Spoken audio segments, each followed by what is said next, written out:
राजनीति में लगता था, बहुजन राजनीति में, कि वोट हमारा राज तुम्हारा, नहीं चलेगा, नहीं चलेगा। ये बात कांशीराम साहब से शुरू हुई थी और आज तक बहुजन राजनीति में बड़े जोर से बड़े प्लेटफॉर्म पे कही जाती है।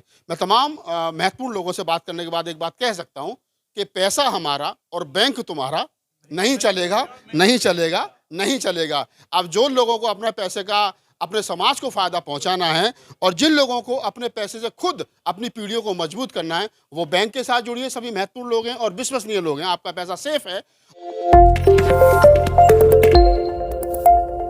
नमस्कार, मैं राहुल नागपाल और आप देख रहे हैं हमारा यूट्यूब चैनल जिसका नाम है बोल 85। आज मैं दिल्ली के मंगोलपुरी इलाके में हूं और जिस जगह मैं खड़ा हूं, ये माता सावित्रीबाई फूले भवन है। काफ़ी लंबा चौड़ा है। जब ये कभी तैयार हो जाएगा तो मैं यहाँ से भी आपको रूबरू कराऊंगा कि कितना भव्य इमारत जो है यहाँ पर बनाई जा रही है। लेकिन मैं किसी दूसरे मकसद से आया हूँ। मकसद ये है कि आज यहाँ पर लॉर्ड बुद्धा बैंक जो स्थापित हो रहा है, उसको लेकर के उसके तमाम बड़े पदाधिकारी जो मुंबई और देश के तमाम कोने कोने से यहाँ पहुँचे हैं, भगवान गवई साहब के नेतृत्व में, मौर्य साहब के नेतृत्व में और राजकुमार सैनी, तमाम लोग हैं, सांसद साहब हैं।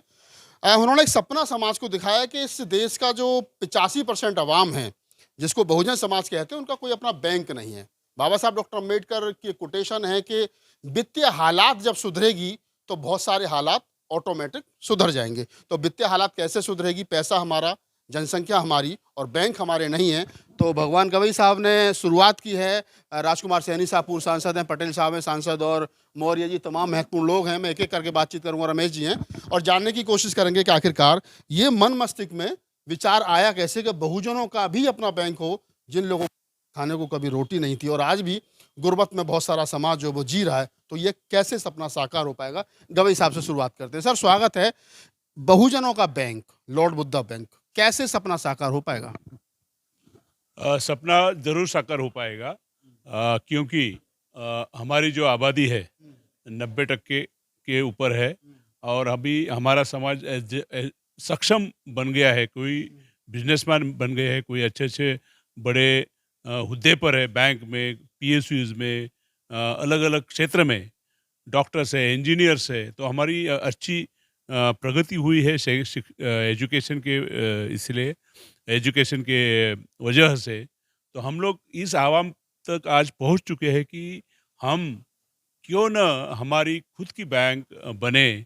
शुरुआत हम एनबीएफसी से करेंगे।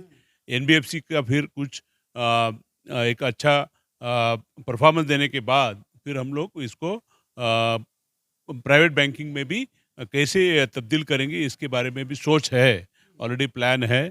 तो ये समाज को एक उत्थान के लिए, बहुजन समाज के उत्थान के लिए ये पहल है और ये पहल सब लोग को मिलकर करनी है। ये इंक्लूसिव बैंक होगी और बहुजनों की बैंक होगी और इस बैंक को हम पूरी इंडिया में नहीं तो पूरी इंटरनेशनल लेवल में लेके जाना चाहते हैं। ये हमारी सोच है। सर, बैंक चलाने के लिए फाइनेंस चाहिए, अच्छे बैंकर चाहिए। समाज के पास उतना पैसा भी नहीं है कि बैंक के लिए हज़ारों करोड़ रुपए इकट्ठा किया जा सके। आरबीआई की अकॉर्डिंग जो गाइडलाइन है, और अच्छे बैंकर जो उसको अच्छे तरीके से गाइड कर सके, अच्छी अच्छी पॉलिसी बना सके।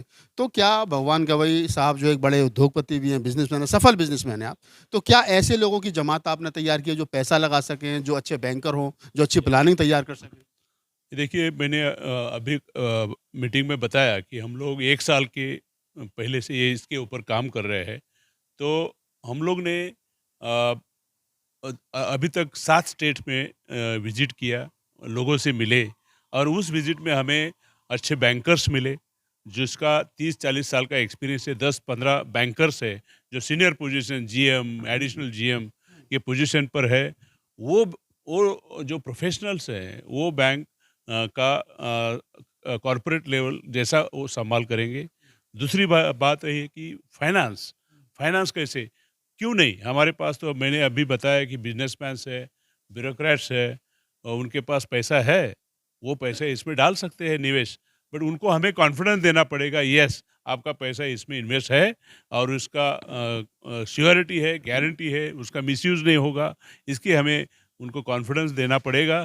तो लोग जुड़ते जाएंगे, पैसे इन्वेस्ट करेंगे, क्योंकि उन्हें भी लगता है, हर व्यक्ति जो बहुजन है उन्हें भी लगता है कि हमारा कुछ अच्छा प्लेटफॉर्म हो, हमारे समाज की प्रगति हो, और वो प्रगति पॉसिबल है only we are financially strong. एक आखिरी सवाल आपसे लेंगे। अभी तक कितने लोग जो संगठन आपने बनाया है, उससे लोग कितने लोग जुड़े हैं और कब तक संभव है, कब तक मार्केट में आप ये इसको लॉन्च कर लेंगे? ये जो हमारा जो बहुजन समाज संघ है, आज आज अभी तक हम लोग 7 स्टेट्स में गए। हर स्टेट में से लोग जुड़े हैं, थाउजेंड्स लोगों है, बट हम लोग मास नहीं चाहते। हम क्वालिटी लोग देख रहे हैं, जो हमारे विचार, हमारी सोच को आगे लेके जाए, ऐसे लोग हम लोग जुड़ रहे हैं।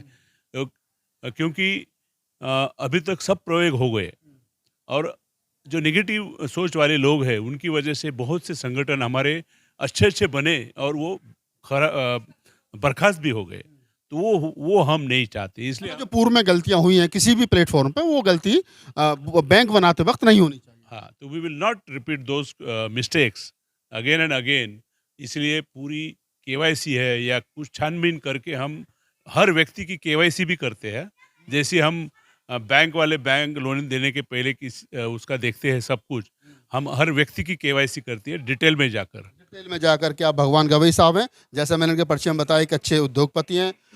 गवई साहब के साथ साई की तरह साथ रहते हैं मौर्य साहब, और मौर्य साहब भी जितना मैं समझता हूँ कि बिजनेसमैन हैं। तो मौर्य साहब, एक दो सवाल मैं अभी और इधर से भी लूँगा, राजनीतिक लोगों से भी लूँगा, क्योंकि लेकिन आप भी बिजनेस करते हैं अच्छे लेवल पे। कितना अमाउंट चाहिए स्टार्टिंग में, ताकि आपका जो संगठन है, जहाँ से आप सपना देख रहे हैं कि हम एक बैंकर बन सकें, तो कितना अमाउंट अभी अपील कर रहे हैं आप? देखिए, पहले 2 करोड़ 10 लाख था। लगभग हम लोगों ने ढाई पौने 3 करोड़ इकट्ठा कर लिया। बाद में यह पता चला कि लगभग 10 करोड़ एनबीएफसी कंपनी के लिए होनी चाहिए। तो देखिए, हमारे 2 बिजनेसमैन यहाँ बैठे हुए हैं। आदरणीय राजकुमार जी बड़े भाई हैं, जो बिरला सरिया के मालिक हैं। पूरे भारत में हर तीसरा सिलेंडर इनका है। ये दोनों ही चाहें तो 100 करोड़ इकट्ठा कर सकते हैं, लगा सकते हैं। लेकिन चूंकि ये है कि हमको पूरे भारत में अब तक जो लगभग 250-300 लोग इसके फाउंडर मेंबर हैं, लगभग 12-13 स्टेट में हैं, तो हम चाह रहे हैं कि पूरे देश से जितने भी हमारे बहुजन समाज के हर तरह के लोग हैं, उनका एक रिप्रेजेंट इसमें हो। इसके लिए हम सब लोगों से इकट्ठा कर रहे हैं। मतलब आप कह रहे हैं कि पैसा तो एक आदमी दे सकता है, लेकिन आप पैसा बहुत सारे लोग दें, सर गिनती में बहुत सारे हों, इसलिए आप हर स्टेट जा रहे हैं। यस, बिल्कुल बिल्कुल, इसीलिए हम हर स्टेट 10 करोड़ रुपए का, जैसे बताएगा, 10 करोड़ रुपए का अमाउंट चाहिए, उसके बाद में आप जो है मार्केट में आ जाएंगे, काम करने की स्थिति में जो है वो आ जाएंगे। तो लगभग कब तक संभव समझे ये? देखिए, ये 2 महीने में 10 करोड़, हमारे लिए 10 करोड़ कोई बड़ी बात नहीं है। पूरे भारत में बाबा साहब के इतने हम लोगों के हैं कि अगर हम सब उसका वैल्यूएशन निकाल लें तो टाटा बिरला अडानी को हम लोग खरीद सकते हैं। और जो सामंत संघ के हैं, हमारे सुधीर राज पीछे बैठे हैं, तो श्रम जो है पूंजी की उत्पत्ति करता है। तो हमारे पास तो इतने करोड़ों लोग बैठे हुए हैं। अगर 2-4 करोड़ लोग अगर 2-2 5-5 हज़ार का शेयर खरीद लें तो कई हज़ार करोड़ रुपए आ जाएगा। तो रुपए की कोई बात नहीं है, रुपया हो जाएगा। कोई रुपया हो जाएगा, रुपए की कोई बात नहीं है। आप मौर्य साहब में, मैं सैनी साहब के पास चलता हूँ। और जैसी बड़ी बात मौर्य जी ने कही कि हर दूसरा सिलेंडर जो है वो राजकुमार सैनी साहब का है, मैं चाहता तीसरा, मेरी शुभकामना है कि हर दूसरा हो। तो सैनी साहब बिजनेसमैन भी हैं और राजनीति में भी उनकी अच्छी पकड़ है, क्योंकि सांसद भी रहे हैं।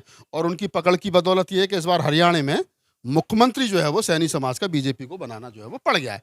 चलिए, बहरहाल राजनीति का नहीं, मैं सिर्फ बिजनेस का ही सवाल करूंगा आपसे। और सवाल यही है कि जैसे दो पूर्व के आपके साथियों ने कहा कि बैंकिंग में आप क्यों आना चाह रहे हैं, और बहुत सारे सेक्टर हैं, बिल्डर में आसानी से जा सकते हैं आप, और बहुत सारे सेक्टर वहाँ जा सकते हैं, तो बैंकिंग लाइन ही क्यों चुनी आप लोगों ने?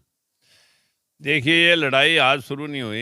ये 150 वर्ष पहले बाबा साहब भीमराव अम्बेडकर से पहले उनके गुरु महात्मा ज्योतिबा फूले जिस भवन में आज हम खड़े हैं, वहाँ से ये लड़ाई स्टार्ट होती है कि जिन लोगों को दबा के रखा गया है, जिन लोगों को पत्थरों की मूर्तियाँ और देवी देवताओं में फंसा करके ये साबित करने की कोशिश की गई कि हजारों किलोमीटर दूर, करोड़ों किलोमीटर दूर सूर्य को कोई एक बंदर निकल सकता है। जिन लोगों को ये पढ़ा रखा है, उन लोगों के उत्थान के लिए शुरुआत हुई शिक्षा के माध्यम से। शिक्षा के माध्यम से शुरुआत हुई, तो राजनीति के तौर पर बाबा साहब भीमराव अम्बेडकर ने उसका प्रयास किया कि इनको वोट से एस्टेब्लिश करके मजबूत किया जाए। लेकिन अभी भी कमजोरी जो है, वो सब तालों की एक चाबी है, वो है फाइनेंस।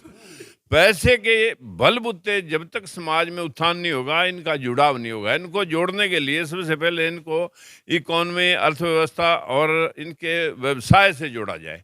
व्यवसायिक तौर पर सपोर्ट करने के लिए इस बैंक के विचार को लाया गया और जनता तक इसको पहुंचाने का प्रयास करेंगे। राजनीतिक तौर पर भी हम सपोर्ट करेंगे और आर्थिक तौर पे जो इंडस्ट्रियल सेटअप के लोग हैं उनसे भी मिलवाएंगे और कोशिश करेंगे कि जल्द से जल्द ये काम हो जाए। जल्द से जल्द ये काम हो सके। एक आखिरी सवाल, आधा मिनट का सिर्फ, क्योंकि आप साहब सांसद भी रहे हैं जैसा मुझे जानकारी मिली, और विधायक भी रहे हैं, और 80 साल इन्होंने खुद बताया कि मेरी उम्र 80 साल है, हालांकि लगती नहीं है। हमारी शुभकामनाएं आप 100 साल तक जाएं। आपके पास राजनीतिक अनुभव भी है, उम्र का भी एक अनुभव है, आप यहाँ सबसे सीनियर भी हैं। जितनी बात मौर्य साहब से लेकर के गवई साहब और सैनी साहब ने कही है, इनकी बातों से आप इत्फाक रखते हुए अगर मैं ये लास्ट में आपसे पूछूं एज ए आज की सभा के अध्यक्ष के रूप में, कि समाज को इससे क्या बेनिफिट होगा? अगर बैंक बन भी जाता है तो ऑलरेडी बहुत सारे बैंक हैं देश भर में, अगर आप भी एक बैंक बना लोगे तो समाज को क्या मिलेगा? इससे सबसे बड़ा फायदा ये होगा कि हमारा पैसा अभी उन बैंकों में जाता है जिस पे 10 या 15, जैसा आपने कहा, अगर हम 85 या 15 मान लें तो 85% के जो बैंक हैं सभी बैंक इस देश के, या 10% माने तो उन्हीं के सारे बैंक हैं। हम सबका पैसा सब उसी में जाता है 90% का, और उस पैसे को अपनी तरह से वो मैनिपुलेट करते हैं और उन लोगों को फ़ायदा पहुंचाते हैं जो ऑलरेडी बेनिफिटेड हैं, और जो आज तक वंचित हैं उनको उसका फ़ायदा नहीं मिलता है, जो उसके लिए योग्य हैं उन्हें भी नहीं मिलता है। इसलिए ये सोचा गया, विशेषकर जैसे आप मल्टीनेशनल इंडस्ट्रियलिस्ट हैं, इन्होंने विदेशों में भी देखा कि किस तरह से वहाँ पर समावेशी आर्थिक परिस्थितियाँ पैदा की गई हैं। तो समावेशी आर्थिक परिस्थितियाँ यहाँ भी पैदा की जा सकती हैं। तो क्यों ना ये 90% और 80% जिनमें ये कुव्वत है, जिनमें ये क्षमता है, उन्हें ये अप्रोच करके ये सारी बातें रख करके उनके द्वारा, उनके माध्यम से ऐसा बैंक स्थापित किया जाए जो उनके डेवलपमेंट में, उनके विकास में, उनके बच्चों के भविष्य के लिए काम करे। और मेरा विश्वास है निश्चित रूप से हम सफल होंगे। निश्चित रूप से हम सफल होंगे। ये और जरूरी था कि इस बैंक की स्थापना इसलिए भी जरूरी हो गई है कि जो नेशनलाइज बैंकों में हमारे छोटे उद्योग धंधे वाले लोग जाते हैं, उनके पास मार्जिन मनी नहीं होती। मार्जिन मनी उनकी क्रिएट करने के लिए कि सपोर्ट यहाँ से दे करके उनके साथ कुछ जोड़ तोड़ रख लिया जाए अपनी श्योरिटी के लिए, ताकि उनको मार्जिन मनी की दिक्कत ना आकर के वो उद्योग धंधा सिद्ध हो सके। कुल मिलाकर के मैं एक तो बात कह सकता हूँ, एक नारा राजनीति में लगता था, बहुजन राजनीति में, कि वोट हमारा राज तुम्हारा, नहीं चलेगा नहीं चलेगा। ये बात कांशीराम साहब से शुरू हुई थी और आज तक बहुजन राजनीति में बड़े जोर से बड़े प्लेटफॉर्म पर कही जाती है। मैं तमाम महत्वपूर्ण लोगों से बात करने के बाद एक बात कह सकता हूँ कि पैसा हमारा और बैंक तुम्हारा, नहीं चलेगा नहीं चलेगा नहीं चलेगा। अब जो लोगों को अपने पैसे का, अपने समाज को फ़ायदा पहुंचाना है, और जिन लोगों को अपने पैसे से खुद अपनी पीढ़ियों को मजबूत करना है, वो बैंक के साथ जुड़िए। सभी महत्वपूर्ण लोग हैं और विश्वसनीय लोग हैं, आपका पैसा सेफ है, और अगर आज आप 1 लाख रुपए लगाएंगे तो आने वाले समय पे वो आपकी आने वाली पीढ़ियों के काम आएगा। अब इस पूरी बातचीत के बारे में आपकी क्या प्रतिक्रिया, हमें कमेंट सेक्शन में बताइए। आपका कोई सवाल है हमारे पैनलिस्ट है, हमारे जो मेहमान थे उनसे, तो आप हमें मेल भी कर सकते हो rahulnagpalofficial@gmail.com पर। धन्यवाद।